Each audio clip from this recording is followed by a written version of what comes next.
Hi everybody, Patricia Worby, Alchemy Therapies here, and I'm delighted to introduce my friend and colleague, Rainer Vivega. Again, we're doing the second talk, which we started a few weeks ago, a conversation between us, because Rainer has so much powerful information to share with you, and particularly at this time, I think. And the title of our conversation today is an introduction to an interscalar vision of the world, which, you know, just sounds fantastic. We're going to let Rainer tell you exactly what that means, because I'm not even sure. But first of all, just to say, we had this idea for today's talk because of what's happening in the world right now with the lockdown in many countries across the world. And the fact that this is unprecedented and we've never seen this before. And what I'm noticing with a lot of my interactions with friends and clients is a terrible degree of isolation that's coming in. We're all seeing ourselves as separate beings, you know, and we're all suffering from that because we know that human beings are social, that we long for and are wired for connection. And of course, the only thing we're allowed to do at the moment is this electronic communication, and that is a very poor substitute, I think, for personal human communication, because it lacks, and I'm sure Rainer would agree with me, it kind of lacks the energy of connection. It has a certain degree of contact, I guess, in terms of the information that we can pass across to each other, but that subtle reverberation of hearts, if you like, is somewhat distanced. So are we in a time of great change? I think we would agree we are. And we want to tell you something about this from an interscalar perspective. And I know Rainer's very keen to tell you what that actually means. And so in a moment, I'm going to let him start. But just to know that this is what we believe to be a transition time, and a very powerful one, therefore, which is going to come about mainly because it's very concentrated. So it's happening over a short period of time. So Rainer, how is it that we know this? Do you want to tell us a little bit about what's going on? Yes, first of all, I would like to thank you to give me the opportunity to tell people about what I would call a passion. Yeah. And I was learning about the scaling phenomenon the first time in 2004.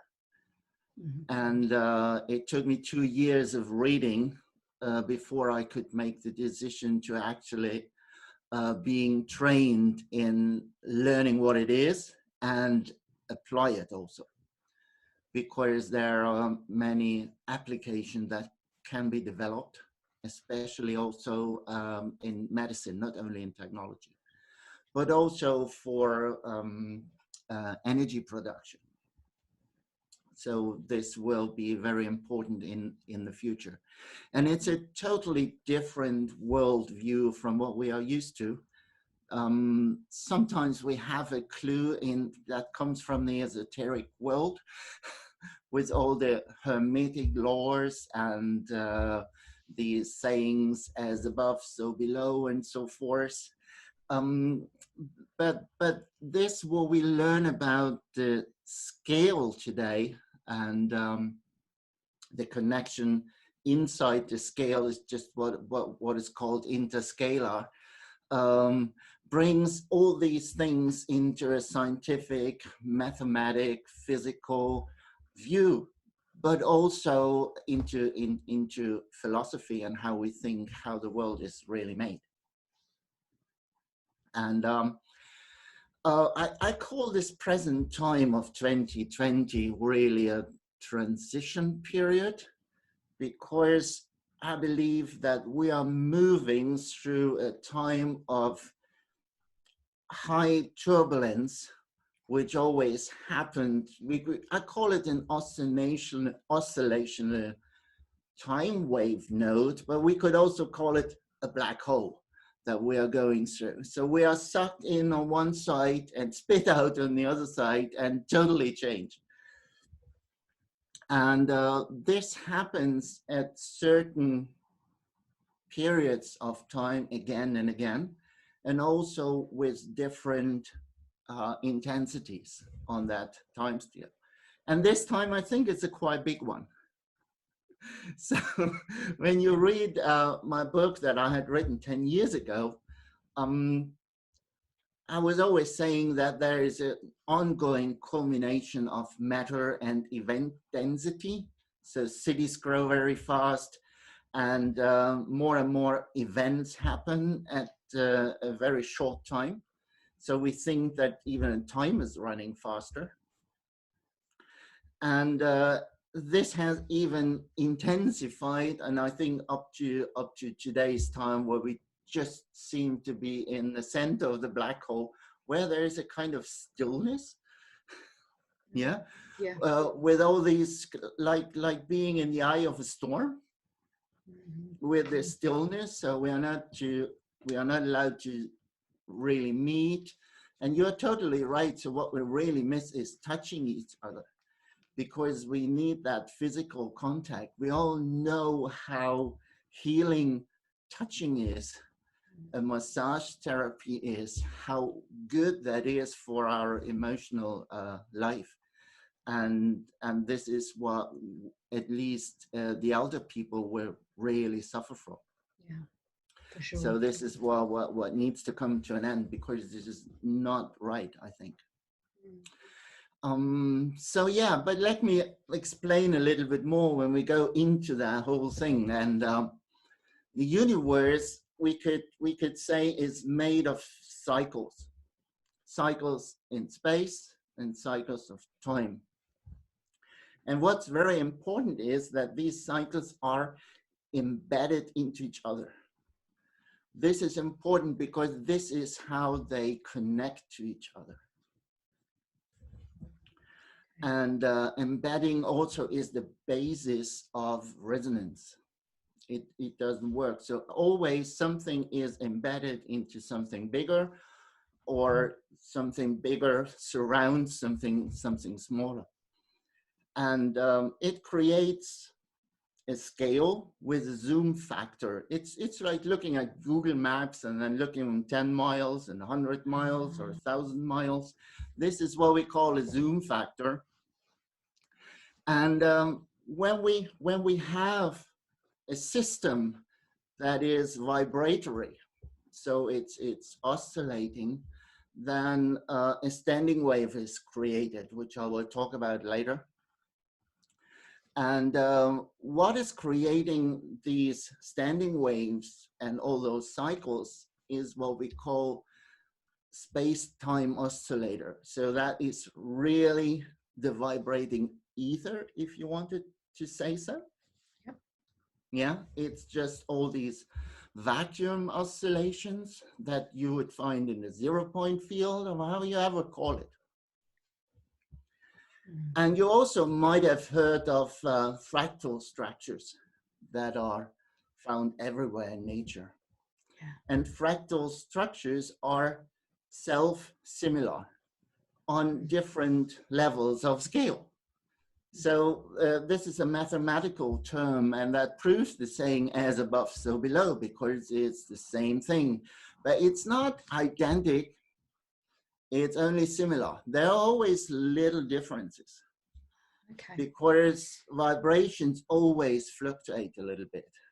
So this is what keeps us flexible. Otherwise, the whole evolution would not work. And you may know that fractal structures, everyone knows the Mandelbrot sets and have seen those. And there's also something that is called the Julia set that was created even earlier. And there's also something that is called the Cantor set, which is a one-dimensional fractal, which is simply on a line, and this line is split into three equal parts, and always the one in the middle is taken out. And then you repeat this again and again on the two sides that were left, and you do it again and again and again, and it goes until infinity. Gosh. And that's called the Cantor set. And this is what nature uses to set up that global scale. Okay. Because the harmonious waves, they split that line into those sections. And the one that is taken out is always the antinote part.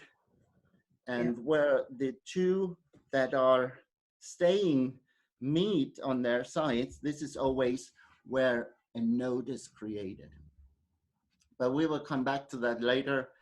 It creates attracting forces and repelling forces. So it's quite interesting. Okay, I haven't come across that one. I think we may insert a picture of it or something. And yeah. I've got a nice picture of it, and we will put it into the video. Yeah. So when we go back to the zoom factor, when we embed cycles into cycles, that's always the number which we have to multiply the cycle with to get to the next bigger cycle. And this is called an exponential growth. And the opposite is a logarithm, or we could also call it the non-linear growth. And this kind of growth is always based on multiplication and division, not on addition and subtraction. That would be the linear growth. Yeah, I understand that. Yeah, and we need both. But when it comes to vibratory processes, and resonance, it doesn't work with addition, subtraction. It only works with multiplication and division. Because resonance can only happen when things are the same or a multiply of something. You know, so it's 2 times, 4 times, 6 times, 8 times, 10 times. Yeah, and that's something and nature, and nature uses as the factor, it uses the number E that was found by Leonhard Euler. Yeah, we call it the natural logarithm.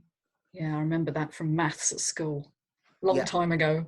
Yeah. We never learned why this is so important. No. So students learn it when they have mathematics. Yes. So when you look up the properties of Euler's number on Google or YouTube, you will find very interesting properties. There are also some videos made by Hartmut Müller, who discovered the global scaling phenomenon. Okay. We will tell you at the end, there's a YouTube channel where he talks about it. Okay. So it's a little bit the same that we would find in musical scales as well. Yes. So the universe is really a symphony of music. Wow. Yeah. And what is the biggest cycle? Because we need a biggest cycle. We need a cavity, a resonance cavity, to create standing waves. Yes. And inside that cavity, the whole fractal structure of harmonics can rise and create the sound. It's like a violin, or a guitar, or even a piano resonance body that makes it all up. And to explain how we find the biggest cycle, because the universe is said to be infinite.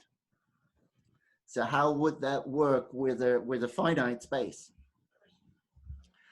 And this is why I want to mention the Big Bang theory here, because we have the idea that we have a telescope, and we use light to look into the past when the universe was created.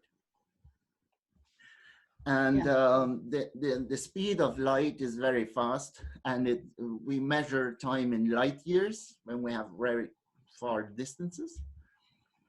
And when we really look back, we come to a point where light doesn't go on. So we can't look further.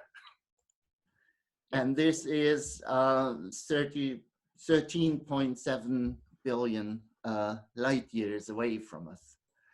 Wow. And then we can't look further, and we think, okay, this must be the point where it was all created. And because things grow in a spiral movement, we just think we have come to a point which then has exploded. I see. And created the universe, but it seems to be different. So this whole thing seems to be an illusion because of our method using light for observation. So what happens is when we look into the far distances, everything seems to expand and velocities grow. And we come to a point where that velocity is so big that it reaches and overcomes the speed of light. And then we just don't see anything anymore. And this creates a kind of a boundary condition. Yeah. Yeah, that we think, okay, this is where everything has come from because we can't look further. And but what happens, and this point is called the light horizon. I've heard of that. And from there, the energy that goes out will be reflected back to us, so that we have one of those boundary conditions to create a cavity. And this is the biggest part of the scale then. And the smallest part is created through the Planck distance, which is said to be the smallest thing we have. That's right. That has a really small wavelength, unbelievably small. But this is how we can create boundary conditions. Right.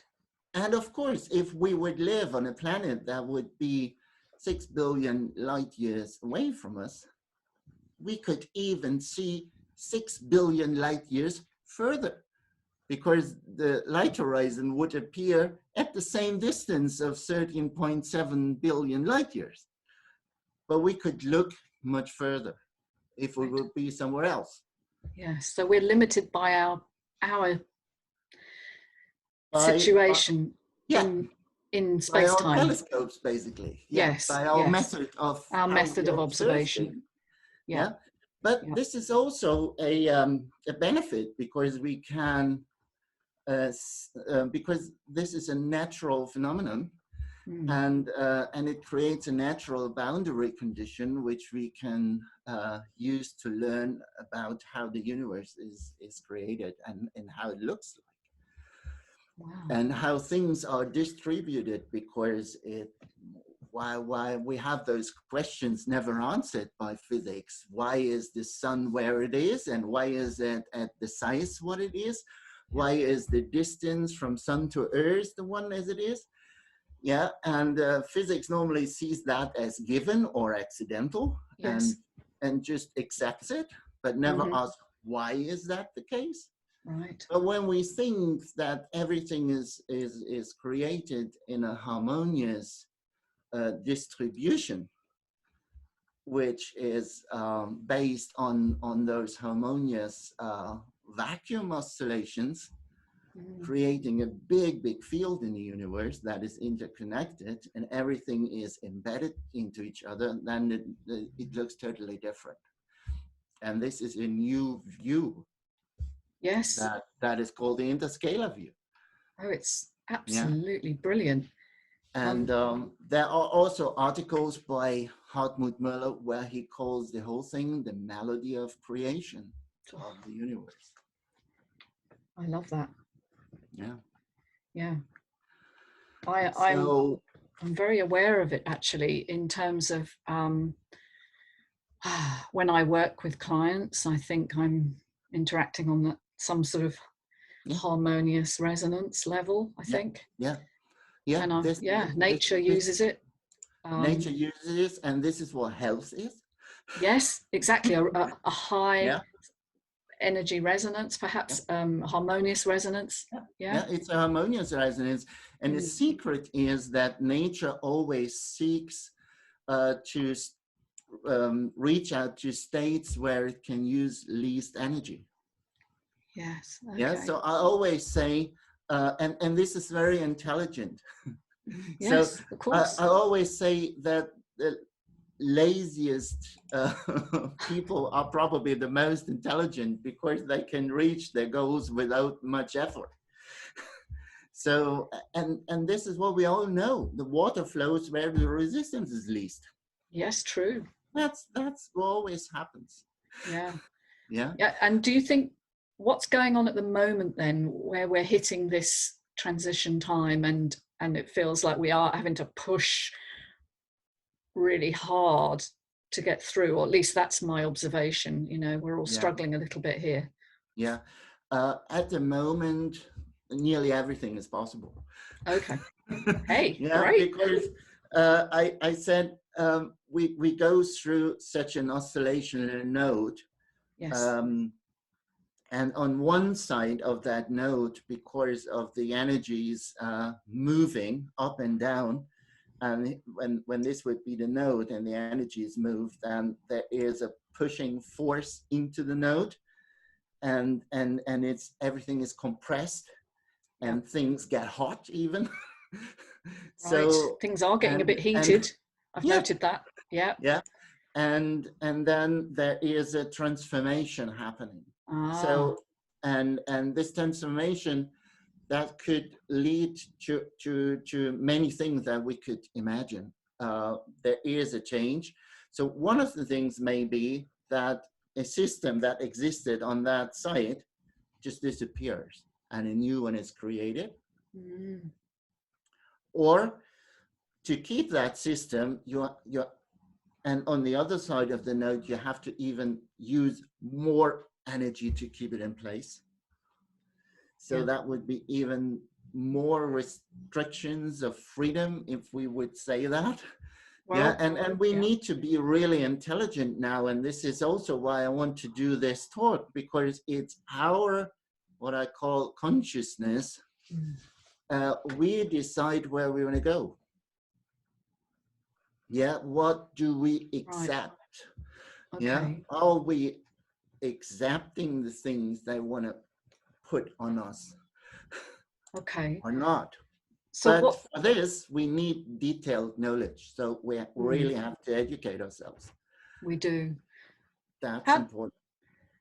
You talked about the universe, our construction of the universe being limited by our method of observation, okay, and the fact that we use the speed of light.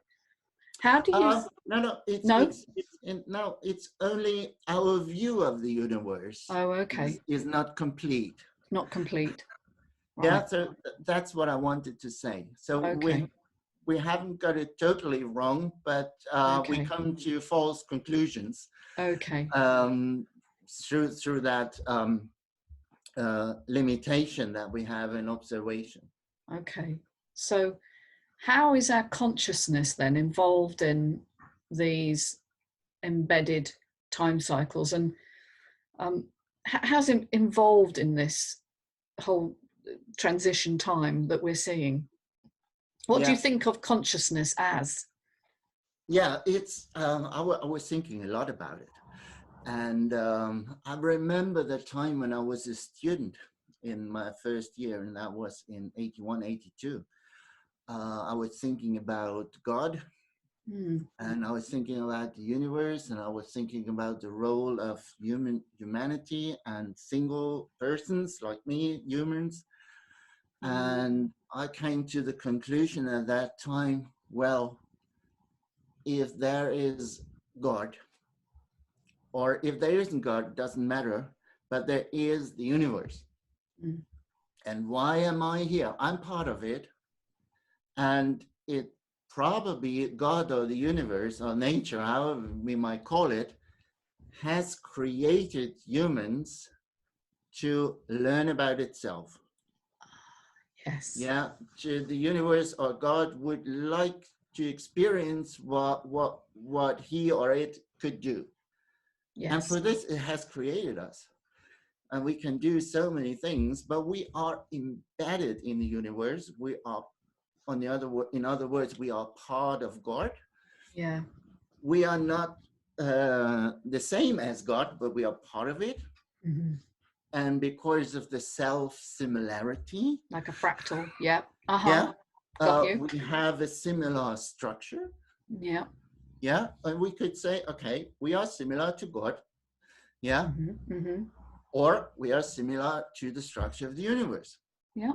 Only on a different scale. Got it. And interestingly, when we look at the scale, the DNA, yeah, with its structure, is in the center of the scale. I had thought that when you were discussing standing waves. Yeah. Yes. The DNA is in the center of that scale. Mm. Mm. And then everything builds up around it. And so we could also say the DNA is communicating with everything, with the smallest and the biggest structure that we have. You know, I want to interject with something I discovered when I was writing my book was the opening of the Bible that says, in the beginning was the Word. And when I looked at the translation of that from ancient Greek, which obviously was original, logos was the word that we translated into English as the word, which makes it sound like a written word, but actually what it means is a sort of structure, a rhythm, a instructional motif, if you like. I can't think of a better word. Yeah, I think the best word is a standing wave. Standing wave, brilliant. So in the beginning was the standing wave. Yeah. And so then viewed through that lens, you can see that when we ask the question, which came first, God or us? Because everybody wants to know, you know, if God is above us, who created God? But your explanation says we are created of the same thing. And so we are just different scales. And so in the beginning was the information or the standing wave. I like that. Right. Yeah. Brilliant. That's so brilliant. So is there anything else we need to cover here? So I know that there's so much more to say. Yeah, there's still a lot. What about where we are? We probably should define consciousness, because that was the let's do question that you were asking. Yes. So you never find a sufficient definition of consciousness in textbooks or on Wikipedia or wherever. People don't know. Because and nobody knows where it is, where it lived. So where do we have it? Is it in the body? Is it in the brain? Is it in the heart? Is it in the gut? Are animals and plants conscious? Are crystals conscious? Yeah. Because we can store information in crystals. We can. And crystals grow. So yes, are they alive as well? So does an electron or a proton have consciousness? I would say yes. Yeah, because an electron is an energy state, for example. Yeah. And we can excite it by light, and then it jumps to another energy level. That's what we learned. But the electron will know how much energy to release to get back to its resting state. This is kind of consciousness. True. Yeah, because it is able to do the calculation. So is it kind of self-awareness, or what is it? What is it? And then there is a definition that was given by Hartmut Müller, who also came up with the term interscalar. And he says consciousness from an interscalar point of view is an effect of maximum scale difference. That means it is hard to imagine for us when we think about connection to something that is on a totally different part of the scale. So we cannot really imagine how the apple on a tree is related to a galaxy, because we see them as some kind of separated thing. Yeah. And then we can come up with how things are embedded to each other. The apple is on the tree is on Earth, the Earth is part of the solar system is part of the galaxy. So the apple is embedded. Yeah. Yeah. I love it. Yeah. Okay. And interestingly, there's also a relation between the amounts of things that exist. So smaller things, we have much more than bigger things. Viruses. Yeah? And the distances between the small things are smaller than the distance between the big things. Yeah, so galaxies are millions of light years away from each other, and planets are only light minutes away from the sun, from a star. But they are much smaller than a galaxy. And this is true for cities as well.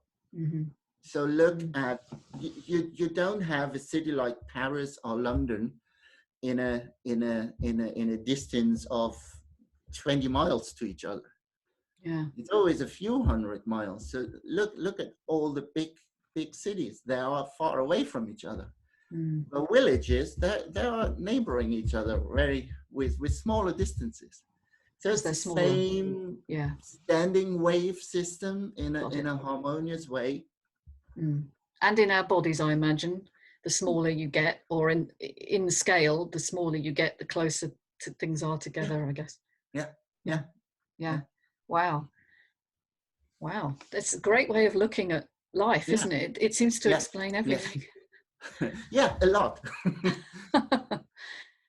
You can answer so many questions which were set up before but never answered. You can also ask new questions, but you will find many new answers.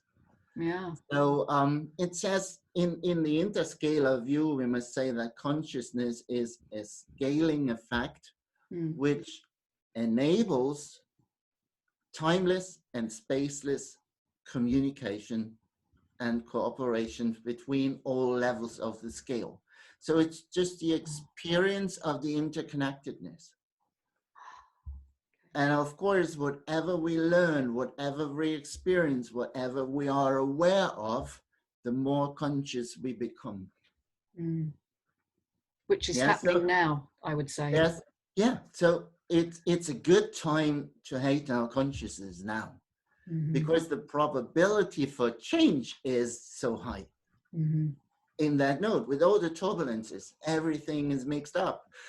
And that's why people say, oh, the crisis for the not knowing is bad, but the crisis for the knowing is a chance to create new things. So do we have a crisis of knowing yet, or are we not there yet? Oh, yes, I would say so. I would say that we're coming into that, aren't we? And we need to we really need to look for better knowledge. Yes, I think we're seeing that through the lens of COVID-19 and the world events that are going on right now. That's only a part of it, I think. Yeah. But what happened during the last, let's say, centuries, when we look at the educational system? So we have so many specialists in so many fields. They're all separated from each other, and many of them have lost the bigger picture. So sometimes even they don't know about each other, and they probably are working on the same thing. The only difference is the one is called biologist and the other one is called a geologist. And they don't talk to each other because they are told that they wouldn't understand each other. But when they would use interscalar knowledge, then they would know, oh yeah, we are working on the same thing, only on a different scale level. But things are similar, so we should share our knowledge and maybe we can learn from each other. Maybe that's happening. Yeah, it should happen. Yeah. We're certainly, as individuals, learning we have to cooperate. Yeah. We have to come together right now. Yeah. In order to overcome this situation. Yeah, and we also learn what happens when we can't do. True. Yeah, when we have only a few channels which are two-dimensional. So seeing you on the screen is two-dimensional world instead of three-dimensional or four. Yes. Yeah. So or however many there are. It's a great restriction.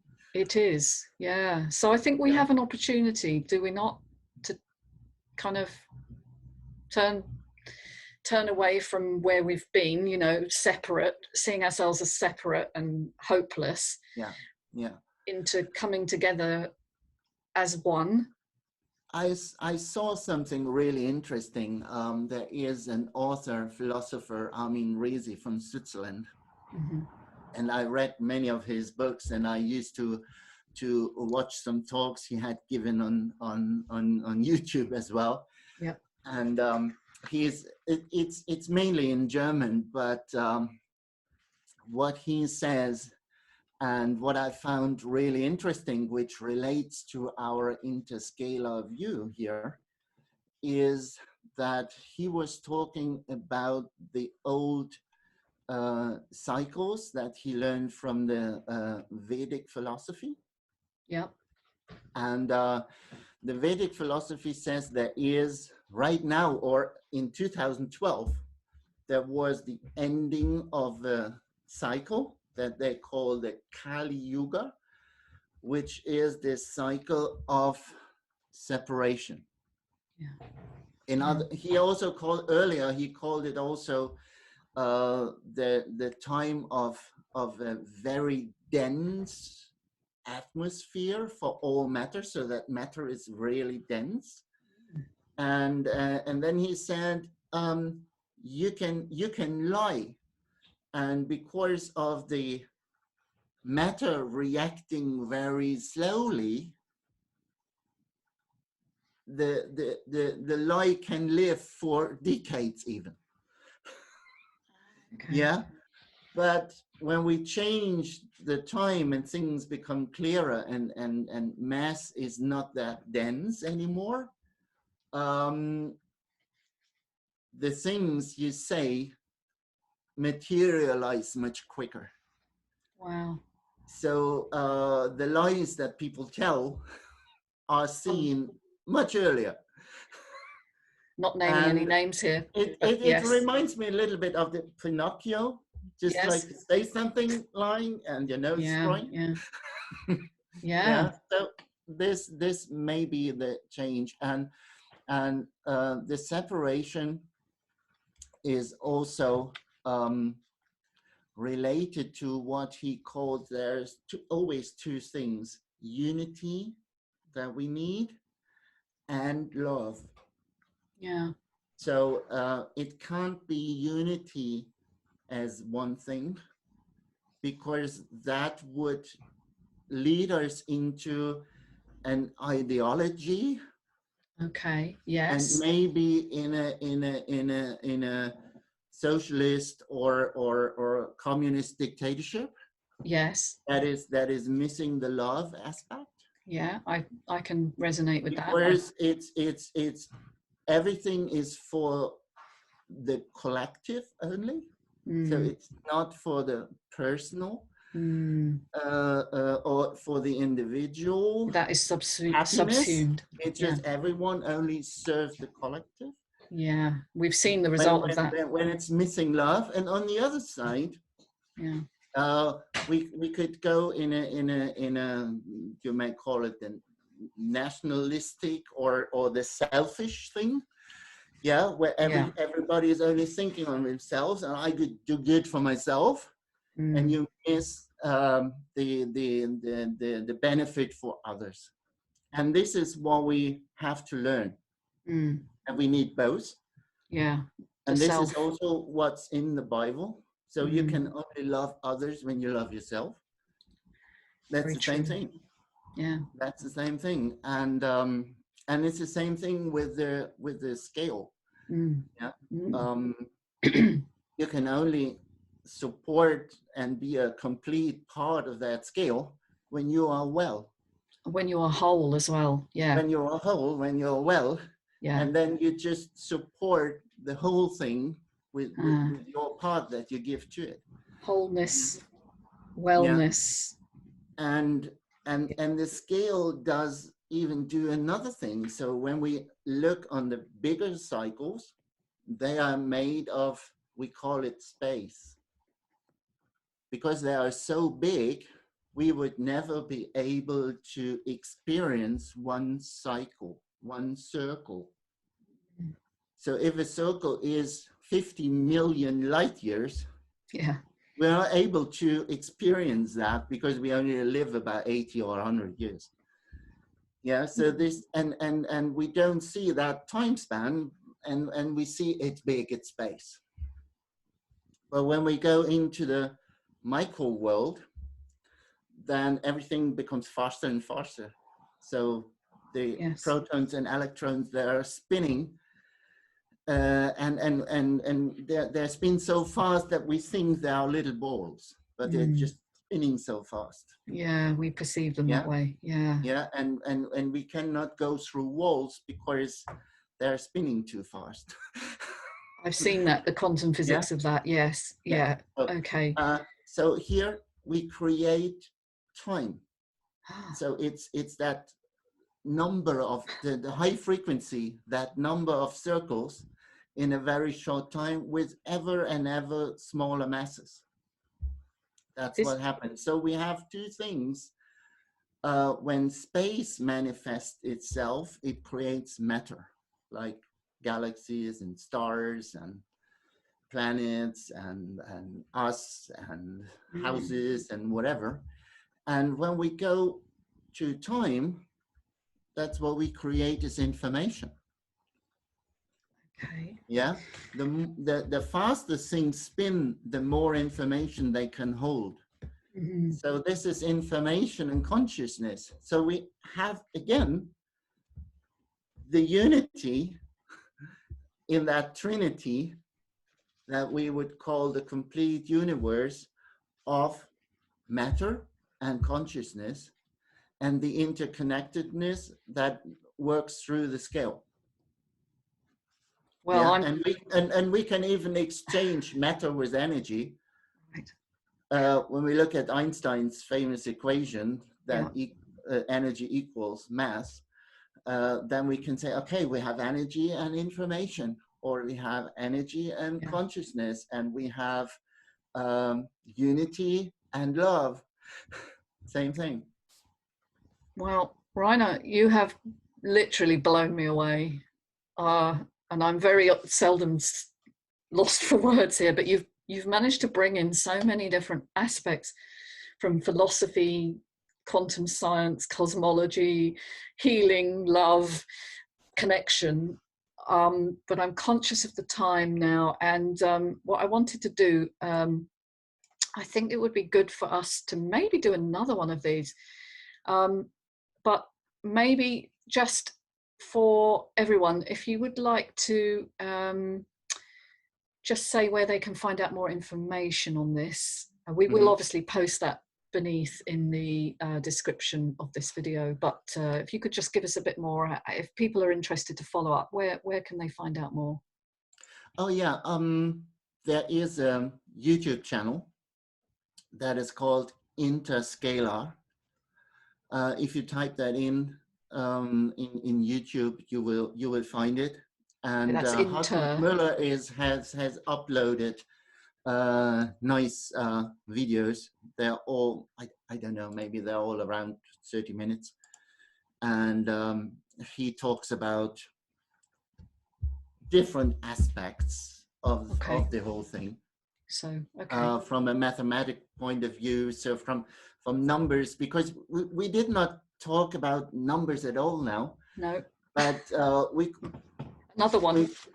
That's another one. So we could talk about numbers and stability. I'd love to do that. Yeah. How matter is created, basically, that is related to stability. Yes. Because things don't easily fall apart. Yes.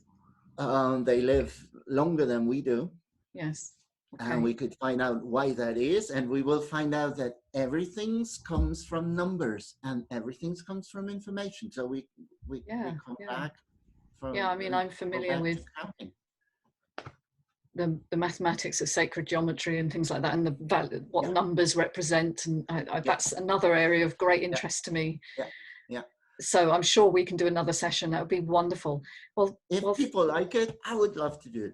Excellent. Well, let's just carry on the conversation another time. I'll put a link in this video to the next one when that's done.